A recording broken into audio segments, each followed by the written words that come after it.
Imaginez que vous êtes à la croisée des chemins.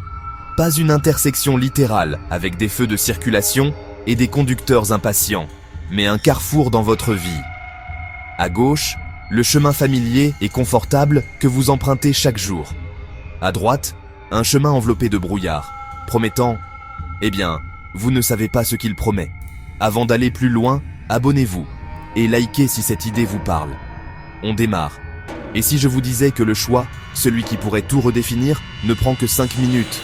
Cela ressemble au début d'un film de science-fiction, n'est-ce pas? Mais ce n'est pas de la fiction. C'est l'histoire de la façon dont 5 minutes apparemment insignifiantes ont complètement redirigé une vie. Tout a commencé un mardi, une journée si banale qu'elle était le cadre parfait pour que quelque chose d'extraordinaire se produise. L'horloge au mur avançait, ses aiguilles se déplaçant avec une lenteur exaspérante. Il était 15h55. Le coup de barre de l'après-midi battait son plein, cette période somnolente où votre cerveau a l'impression de patauger dans du caramel épais. J'étais bloqué, fixant une page blanche, le curseur clignotant de manière moqueuse.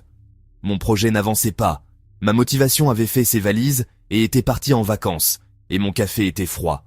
C'était le genre de moment que nous connaissons tous. Mais que faites-vous dans ces moments-là?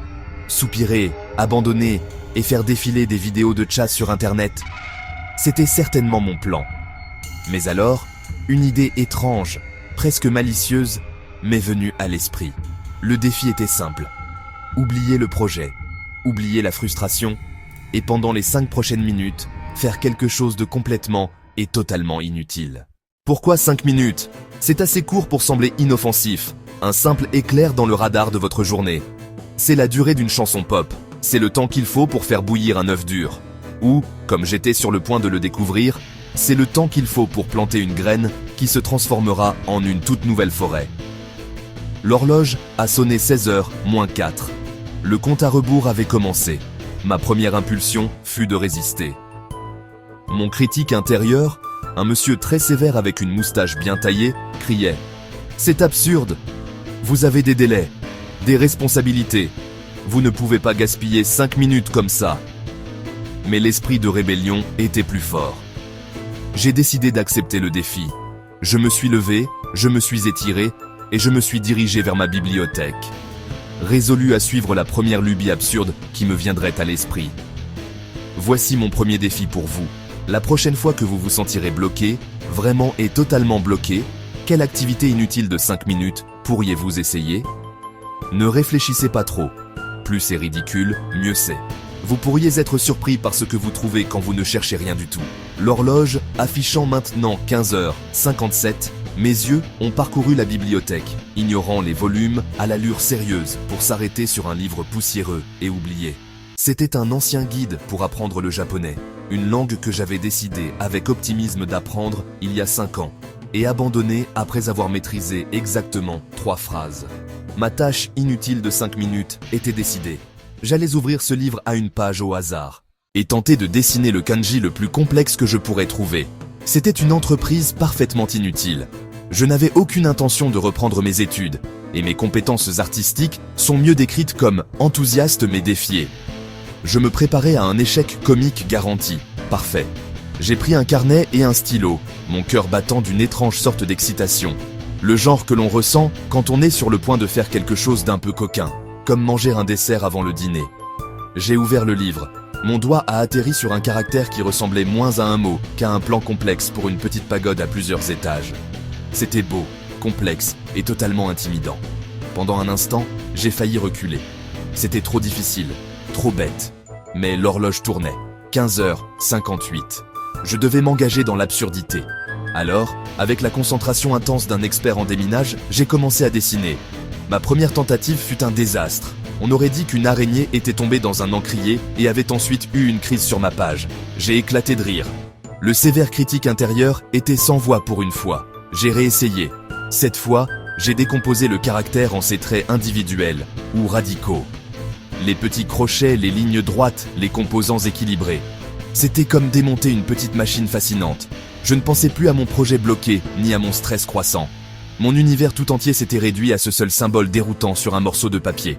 Le monde extérieur à ma petite bulle de 5 minutes avait tout simplement cessé d'exister. Soudain, Je ne copiais pas seulement des lignes, je voyais des motifs. Je voyais comment une forme simple se répétait, comment un trait long et ample apportait un équilibre à un groupe de plus petits. C'était une révélation cachée à la vue de tous. Ce seul caractère était une leçon magistrale de structure et de design, un système de logique déguisé en art. Les 5 minutes étaient presque écoulées, l'aiguille de l'horloge se rapprochant de 16 heures. J'avais échoué à dessiner un kanji parfait, mais j'avais réussi à faire quelque chose de bien plus important. J'avais complètement changé de perspective. Et c'est là que je vous demande, à quand remonte la dernière fois que vous avez vraiment regardé quelque chose et pas seulement jeté un coup d'œil? À 16 heures précises, mon alarme de 5 minutes a sonné. L'expérience était terminée. J'ai regardé ma page gribouillée. Puis, le curseur clignotant sur l'écran de mon ordinateur. La page blanche ne semblait plus intimidante. Le caractère kanji m'avait rappelé un principe fondamental. Radicaux, traits. Cela s'applique à la calligraphie ancienne et à la résolution de problèmes modernes. Tout problème vaste n'est qu'une collection de parties plus petites et gérables. Mon projet n'était pas une montagne, c'était des petites collines. Mon cerveau, rafraîchi par 5 minutes, a repris vie. J'ai vu mon projet comme des blocs de construction. J'avais besoin d'une base solide, l'introduction, une structure centrale, les arguments principaux, des touches finales, la conclusion. C'était si évident. Pourquoi ne l'avais-je pas vu? Parce que j'étais trop près, trop stressé, trop concentré sur l'énormité.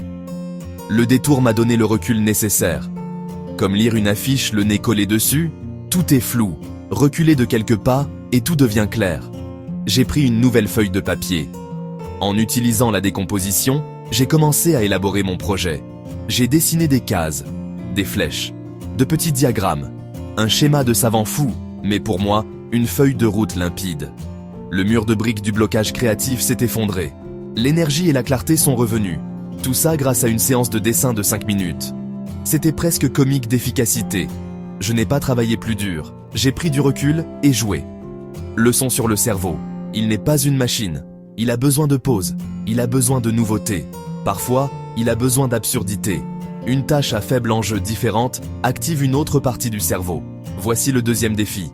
Pensez à un problème actuel. Pouvez-vous trouver une activité sans rapport qui vous donne un nouvel angle? Cela peut être n'importe quoi. Jonglage, préparation d'un gâteau. La clé, changer de chaîne dans votre cerveau.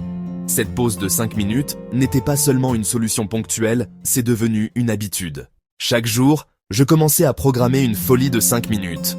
Un jour, j'ai essayé d'apprendre un tour de magie avec une pièce de monnaie. Je faisais tomber la pièce à plusieurs reprises sur le sol, mais ça m'a fait rire. Un autre jour, j'ai regardé un tutoriel vidéo sur la façon de plier correctement un drap housse, un mystère qui a tourmenté l'humanité pendant des siècles. Je n'y arrive toujours pas d'ailleurs. Le but n'était pas de maîtriser ses compétences, le but était le réinitialisation. Cette petite habitude constante a commencé à avoir un effet d'entraînement sur tous les autres domaines de ma vie, comme un seul domino faisant tomber toute une chaîne. Mon travail est devenu plus créatif et moins stressant. Au lieu de redouter les défis, j'ai commencé à les voir comme des énigmes, un peu comme ce premier caractère kanji. Ma productivité a grimpé en flèche, non pas parce que je travaillais plus d'heures, mais parce que les heures que je travaillais étaient plus ciblées et efficaces. La peur de la page blanche a disparu, remplacée par un sentiment de curiosité ludique. Cette nouvelle mentalité a commencé à déborder dans ma vie personnelle également. Je suis devenu plus présent avec ma famille, plus disposé à essayer de nouvelles choses, un peu moins sérieux à propos de tout. Consacrer 5 minutes par jour à être improductif s'est avéré incroyablement productif. La vraie surprise a été l'impact sur mes objectifs à long terme.